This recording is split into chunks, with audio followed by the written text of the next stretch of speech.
Unions build roads, bridges, and buildings, yes.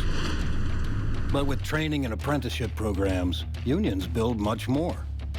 A safer community, careers without crushing debt, and a route to rebuild the American middle class. Unions build the future. And we're just getting started. Join us. Today on Built to Last, everything old is new again. There's a little pride in sawing good lumber. A homecoming. We want to take care of one of our own, and this is the way we do things. And that intrepid local that keeps the lights on. Pick up a hammer. It's time for Built to Last.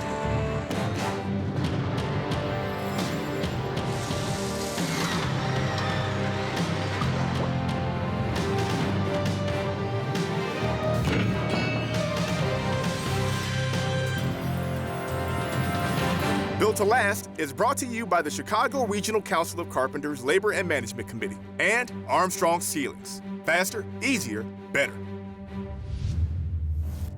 Welcome to Built to Last. I'm Monica Peterson. And I'm Mark Nilsson.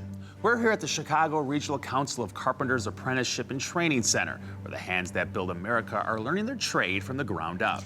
It's true, whether these future carpenters are learning about time-tested techniques or state-of-the-art systems, everything they learn here today will go into the buildings of tomorrow. In our first story, we meet a man using techniques over a century old. He's doing more than preserving a heritage. He's also giving carpenters and the public alike an appreciation for the materials and processes used by tradespeople of the past. I always wanted to be a carpenter. It was just something I wanted to do. My father was a carpenter. When I was a little kid, he'd bring blocks of wood home and I would nail them together. That was then. Now when Paul wants blocks of wood, he comes to Sycamore, Illinois, where they make them the old-fashioned way. I had a friend that was coming out here about, I don't know, 25 years ago, and we would always come to this. I liked the old tractors, the antiques.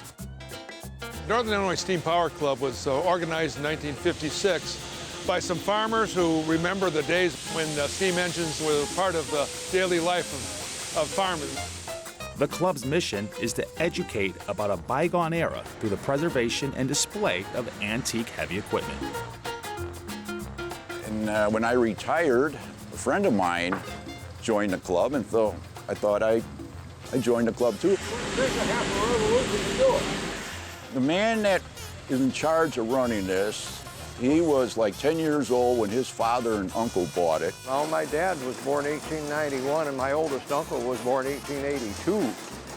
And they bought this as an old used mill in 1917 to saw the framework of a barn out for themselves, and they sawed with it clear up to about 1960. The Northern Illinois Steam Power Club bought the mill, and John has been running demos for them for 47 years. John has a few stories, and he's a very personable guy, and he's interested in passing his trade as a sawyer. In our high-tech age, low-tech can fascinate the youngins. I have always loved watching the sawmill. I mean, you know, you have in your house or in your garage, you have a little saw, you know, to do your household projects, you know, cut 2x4s, whatever. But watching those giant saw blades cut into those giant trees and make those really awesome boards, it's just so cool to watch. The sawyer that runs this, he knows how to turn this block of wood around to square it up. They take off so much that they have a flat area. They take and they turn it over, and they will make another flat area, so now they have something square to work off of after they squared the log up, and then they pull it through. Very important on how much and when to turn it. You got to remember what's going on all four sides of that, what's on the mill to be able to do this. There's a little pride in sawing good lumber. Anybody can saw block because it's the cheapest grade of lumber there is. But when you get into sawing clear cabinet grade lumber, there's a dollar's value to every pass you make. You don't make mistakes. The old story was the sawyer could make or break the company by just how much he kept turning the log looking for the value. These days, you never frame a house with old-growth hardwood. But would you frame an 18-story building with manufactured wood? In the past, every column was a tree. Every beam was a tree. We can do things much more sustainably now with engineered lumber. It's a solid wood beam, but it is not one homogeneous piece of wood. They're able to take smaller pieces of wood and create the massive beams. You can regrow wood, you can't regrow steel. Take, for example, Brock Commons, which was University of British Columbia dormitory, 18 stories. It took American and Canadian forests 6 minutes to regrow that wood. How can we build a safe building out of a product that burns? The term mass, it's massive.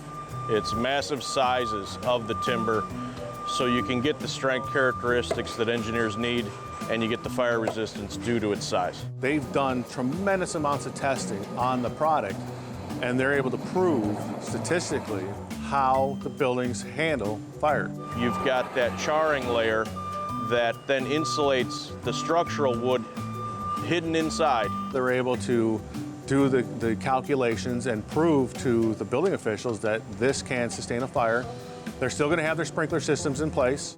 The Chicago Regional Council of Carpenters has embraced mass timber construction.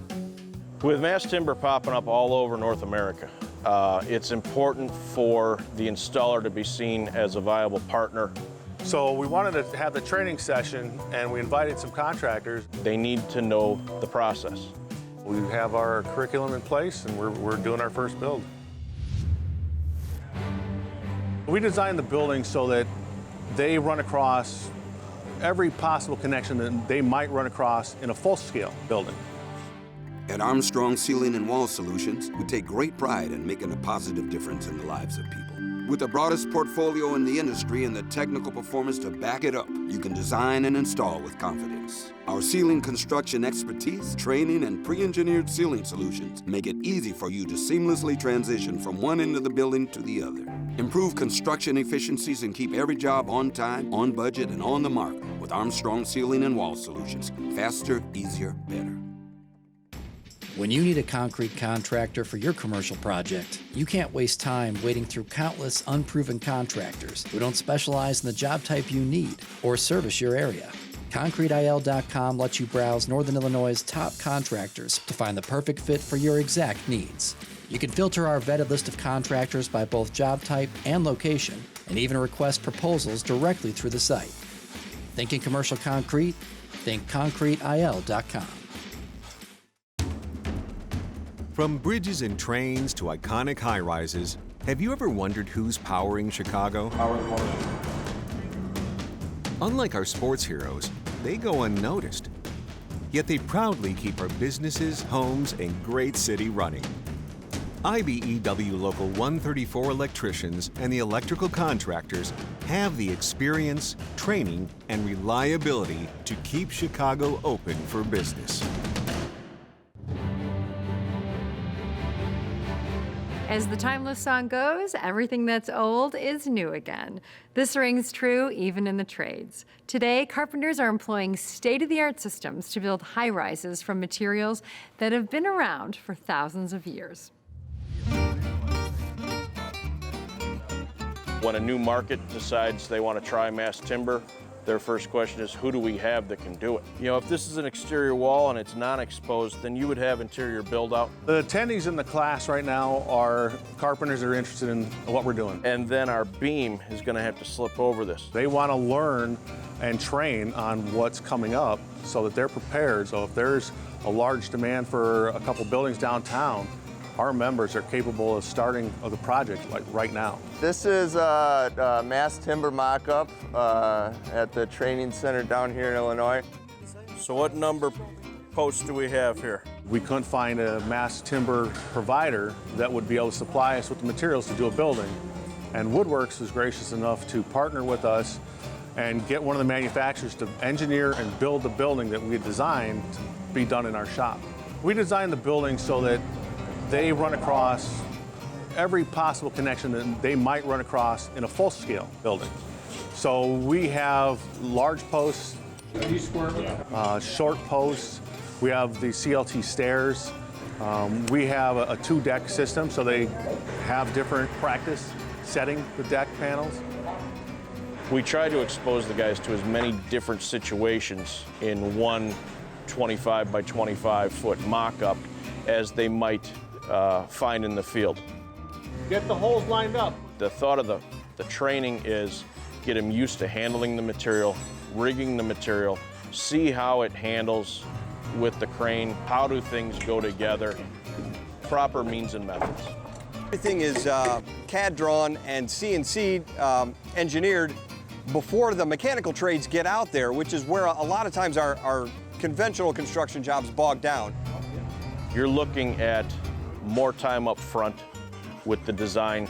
Everyone is part of that process, sitting at the table, architect, engineer, installer, designer, GC, whether it's a GC whose carpenters are self-performing the work or it's a carpenter subcontractor, installer. They all need to be a part of that process up front and early. A lot of the steps taken to install mass timber are no different than any other panelized construction. Modular, panelized, that's nothing new. This is like a panel job exponentially larger. It's been estimated as being roughly about the same cost as steel and concrete. The savings is the labor.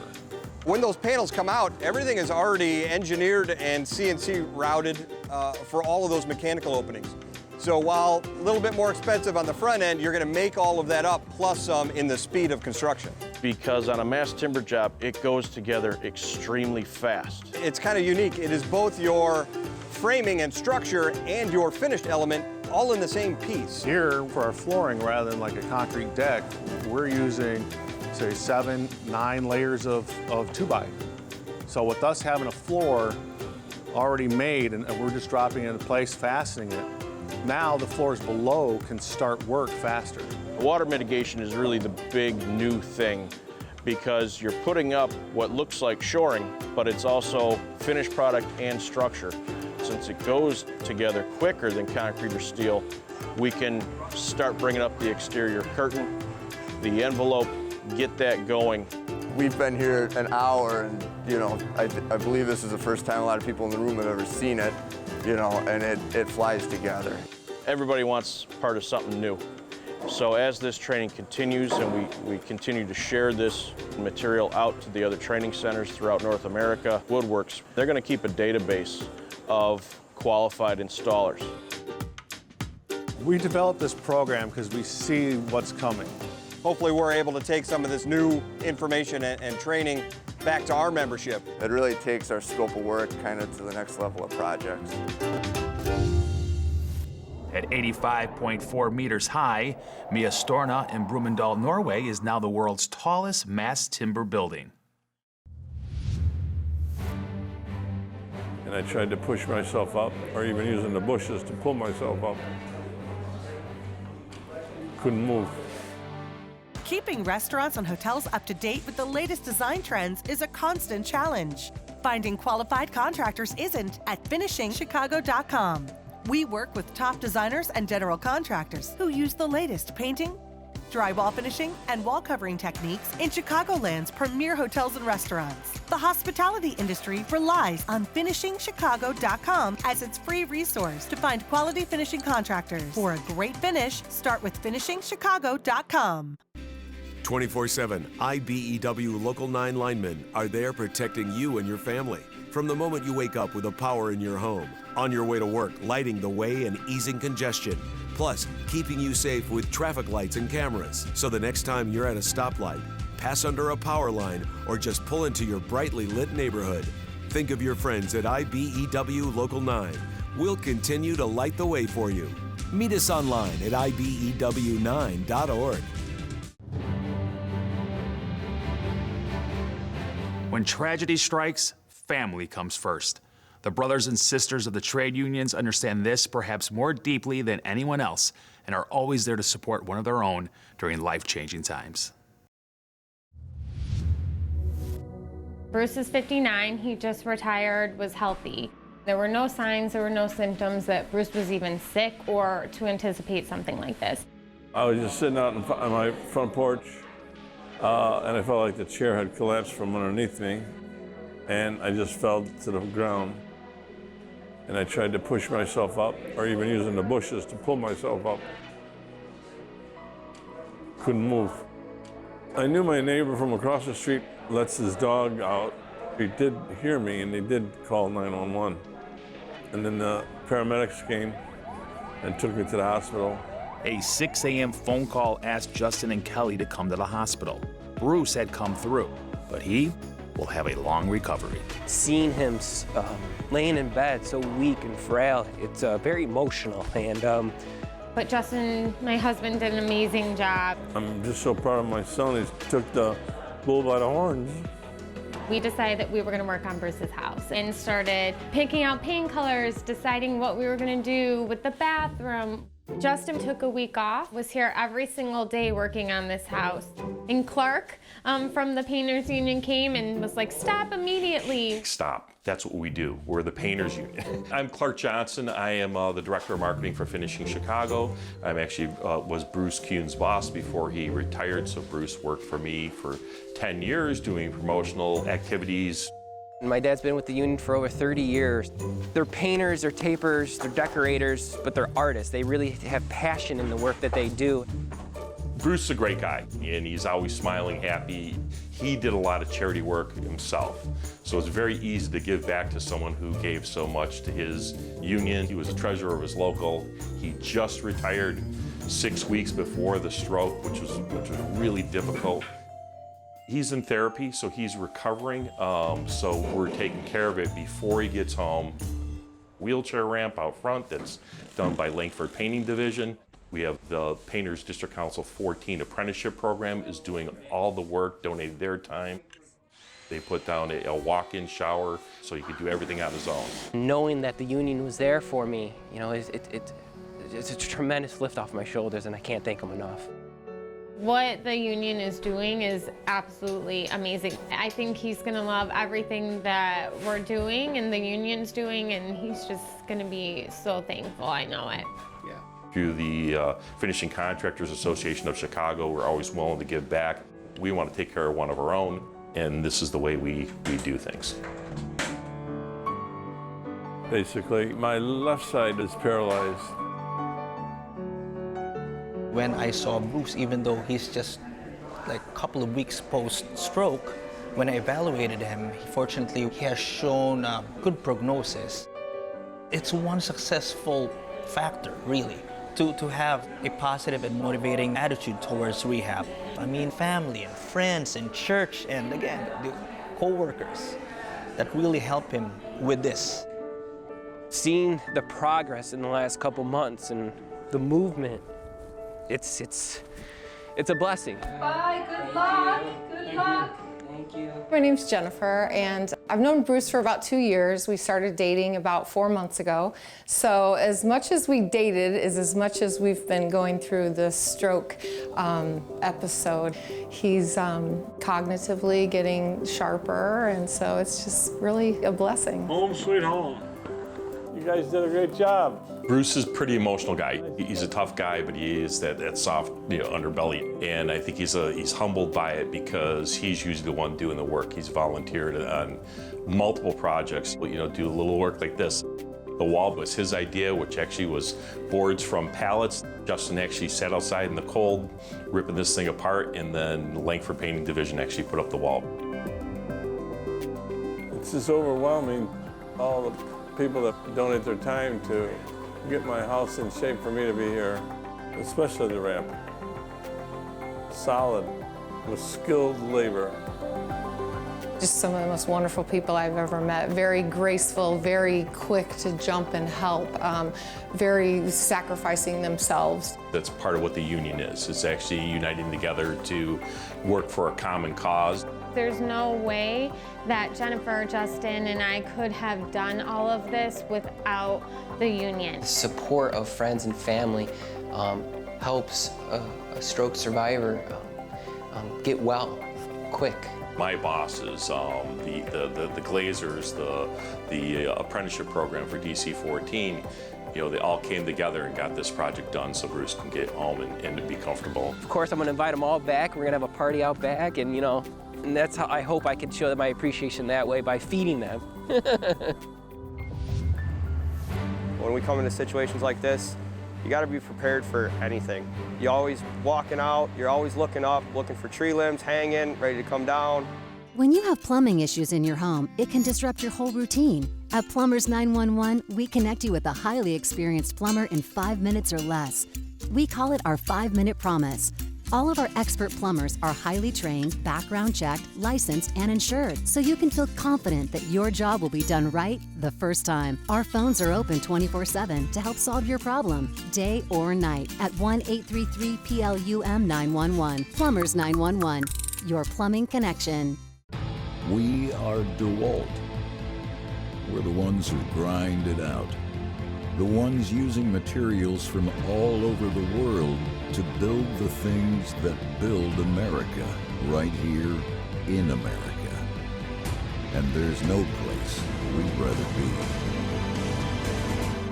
be. Land of the free, tools of the brave. This is a team. It's made up of different players, positions, skills, talented, sure, but on their own? Because every team needs a coach, someone who makes things work together. That's how Lesset works. We're coaches in the construction industry, bringing together laborers and management, unions and contractor associations. Our work leads to safer, stronger construction, which is a win for us all. When severe weather hits, it can present dangerous situations like outages to critical resources and exposed power lines. At times like these, the skilled men and women of IBEW Local 9 fearlessly enter the fray like superheroes to restore power and order. Local 9 is a relatively small but very diverse local that does all what is considered outdoor electrical work, everything that is outside the property line. We're going all the way from Skokie all the way down to Kankakee, and then we're going as far west as, Rockford area. We do transmission, distribution, street lighting, traffic signal, communications type of work. We also actually do line clearance, tree trimming around Commonwealth Edison, distribution and transmission lines. We have a lot of different weather conditions that we have to deal with today. Snow, ice, roadway conditions. Just getting out to the job is going to be a hazard in itself. What brought us out here was power out in the area due to the tree limb on the line. When we come up to a job site or a situation like this, first thing we do is we kind of get together at the trucks and quickly look over. We got these hazards, we'll talk about it, and then we'll write it down in a job brief. Biggest safety concerns are falling limbs and the tree on the line. We don't ever know what we're going to come across, so it's important to look out for one another. When we come into situations like this, you got to be prepared for anything. You always walking out, you're always looking up, looking for tree limbs hanging, ready to come down. You could have lines that you don't necessarily see in trees. You cannot do this work unless you have the skills in order to do it safely. If you're not aware that a circuit, if it energized when you're not there, can absolutely be catastrophic. We were called out to test the line de-energized and ground the line for the tree crews to remove the limb from the line. Put our grounds up, and now the tree crews will be able to go to work. Once they remove the limb from the line, we'll be able to re-energize and put power back to these homes.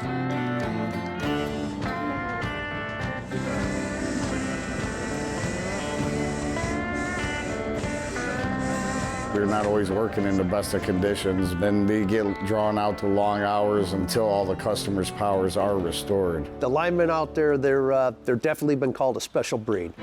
Whenever and wherever natural disaster strikes, Local 9 linemen may expect a call. The utilities in whatever area is going to be affected have what they call a mutual assistance with other utilities throughout the country. So when somebody gets in a jam because of Mother Nature, they have people that they rely on. They go through their list and they start calling. It goes to the heads of the company, And then the general foreman will call the foreman to call the crews to see who's available, who wants to go. We've gone from like the heat to the cold and back down to it, and then in the wind, the snow, the rain, you name it, we've been in it. And when everyone else is leaving the area, we're the only guys driving in. Hurricane Irma. The wind speed on the ground where we were at was 122 miles an hour. It is the most dangerous part of this line work. You go on a storm, you don't know what you're going to come across. There's down lines. There can be what's called backfeed, where people run their generators and are backfeeding electricities out those lines. The men and women out there have to be skilled, have to know all of the procedures. You adapt to the environment pretty quick, know your surroundings. Depending on the time of the year, you know what to expect as far as animals, spiders, snakes, so you're cautious of that. We're like 30 miles off the Gulf of Mexico. And this alligator was probably about 15 feet from us, just following us, swimming through the murky water. We nicknamed him Bob. One hurricane can destroy tremendous amounts of infrastructure. Well, time is of the essence. You know, up here, if you're out of power for a couple hours and no TV, you get upset. Down there, you're out days, up to weeks, sometimes months, depending on the size of a hurricane. So you want to have people ready to get and hit the ground running as soon as that storm is over. It's nothing the linemen haven't seen before. It's just a matter of scale. Up here, we have to deal with tornadoes quite often. So it's just a bigger category down there when a hurricane hits, but it's the same type of thing. The worst weather conditions I have ever personally worked in was we were working in North Dakota, and that was 2 foot, 3 foot, maybe snow, and then not including the drifts that went up pretty high. We were out on Hurricane Gustav back in '08, and about 3 weeks later, getting close to the restoration, Hurricane Ike came in, so everybody was shuffled on the Greyhound buses and evacuated 3 or 4 hours north into the state. And then come back and everything that you built was all torn down again. You're going down to a place that's been beat up, people are wanting their power back, they have no water, no food, no nothing, and they're so thankful. I mean, you're out there, you're working 16 hours on, 8 hours off, but when you turn somebody's power on, whether it's 2 days later or a week later, you can't believe how appreciative they are. A lot of these guys miss families' birthdays, Christmases, holidays. You do your job, restore power, you move on to the next ticket. You know, you don't wait for the pat on the back or somebody come out and say thank you. Linemen have big hearts, and just give us a chance and we'll prove it to you. That's all for this episode of Built to Last. You know, Monica, this is where I usually drop one of my world-famous carpentry jokes, but today I don't think I'm gonna do one. Why not? I don't think it would work. Would. No, it did not. Would work. It's We will carpentry. see you next time. Hopefully.